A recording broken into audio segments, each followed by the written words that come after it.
Bismillahirrahmanirrahim. Assalamualaikum warahmatullahi wabarakatuh. Mana kabarnya? Semoga kita dalam keadaan sehat walafiat dan ada dalam lindungan Allah Subhanahu wa taala. Kembali lagi di channel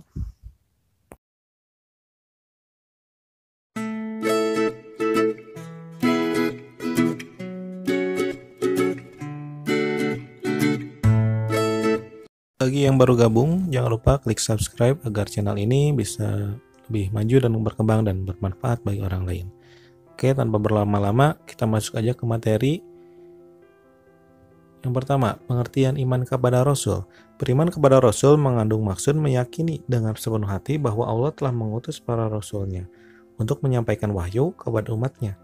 Para Rasul bertugas menyampaikan wahyu dari Allah untuk memberikan petunjuk bagi umat manusia ke jalan yang lurus sehingga dapat mencapai kebahagiaan di dunia dan akhirat. Jadi Rasul itu diutus langsung oleh Allah Subhanahu wa taala ya, bukan orang biasa. Sekarang tugas para Rasul. Para Rasul memiliki tugas yang diamanatkan Allah kepada mereka. Adapun secara rinci tugas dari para Rasul sebagai berikut. Yang ke-1, sebagai pembawa ajaran tauhid yang benar yakni mengesahkan Allah. Yang kedua, sebagai pembawa kabar gembira bahwa hamba-hamba Allah yang taat kelak akan mendapatkan balasan kebaikan di surga. Yang ketiga, sebagai pemberi peringatan bahwa manusia yang ingkar, berbuat kejahatan, maksiat, dan menganiaya akan mendapatkan balasan di neraka. Dan yang keempat, membina kehidupan manusia agar menerapkan akhlak yang mulia. Jadi itu sebagian dari tugas para Rasul. Sekarang sifat-sifat Rasul terbagi menjadi 3, yaitu ada sifat wajib, yang kedua sifat jaiz, yang ketiga sifat mustahil. Kalau sifat wajib berarti pasti ada dalam diri Rasul. Contohnya adalah sidik, yaitu Rasul itu pasti berbuat jujur, terus amanah, dapat dipercaya, fatonah, cerdas, dan tabligh ya, menyampaikan. Yang kedua ada sifat jaiz. Kalau sifat jaiz itu jadi boleh ya, atau sifat jaiz itu adalah seperti sifat manusia pada umumnya ya, seperti kalau Rasul butuh makan, minum, sama seperti kita. Yang terakhir sifat mustahil, yaitu sifat yang tidak ada, mustahil ada di dalam diri Rasul, seperti suka berbohong, tidak menyampaikan, seperti itu. Sekarang kita masuk nama-nama Nabi dan Rasul yang wajib diketahui ya, ada 25.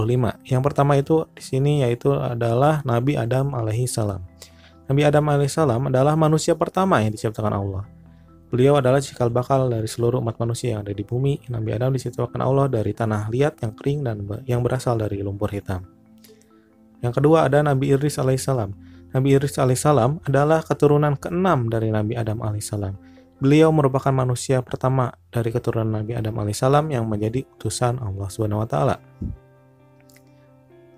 Kita akan melanjutkan yang ketiga, yaitu Nabi Nuh alaihissalam. Nabi Nuh alaihissalam adalah keturunan yang ke-9 dari Nabi Adam alaihissalam.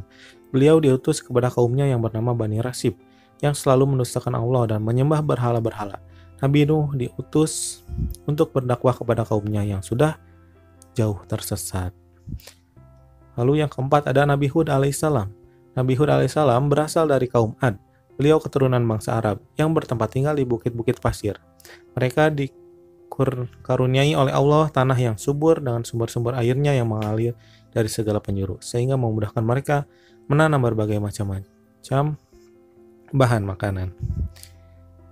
Yang kelima ada Nabi Saleh alaihissalam. Nabi Saleh alaihissalam diutus oleh Allah kepada kaum Samud. Kaum Samud terjerumus dengan menyembah berhala dan mendustakan Nabi Saleh alaihissalam.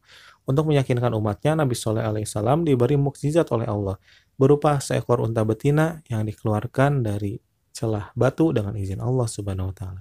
Peristiwa itu bertujuan untuk menunjukkan kebesaran Allah kepada kaum Samud. Yang keenam, ada Nabi Ibrahim alaihissalam. Nabi Ibrahim alaihissalam memiliki gelar Khalilullah yang artinya kekasih Allah. Allah menyelamatkan Nabi Ibrahim alaihissalam dari kezaliman Raja Namrud. Dikisahkan bahwa Raja Namrud merupakan raja yang sangat cerdas, namun kecerdasannya itu membuat dia sombong dan mendustakan Allah. Yang ketujuh, Nabi Lut alaihissalam. Nabi Lut alaihissalam diutus oleh Allah kepada kaumnya, yakni kaum Sadum. Kaum ini telah melakukan kemungkaran yang melewati batas. Mereka memiliki kebiasaan laki-laki menyukai laki-laki dan perempuan menyukai perempuan.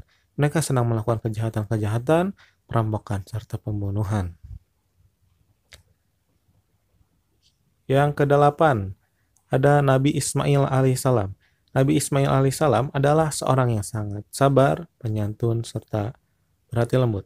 Bahkan dalam sebuah sirah atau sejarah, Nabi Ismail adalah cikal bakal adanya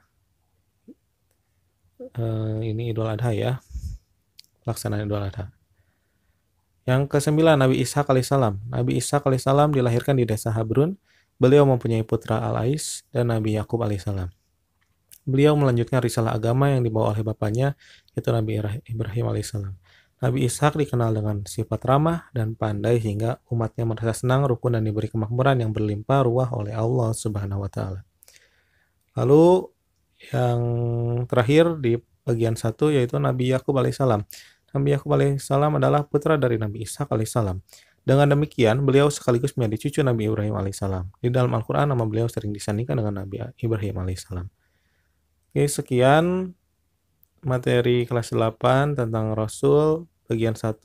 Terima kasih telah menonton. Insya Allah nanti disambung ke bagian 2. Wassalamualaikum warahmatullahi wabarakatuh.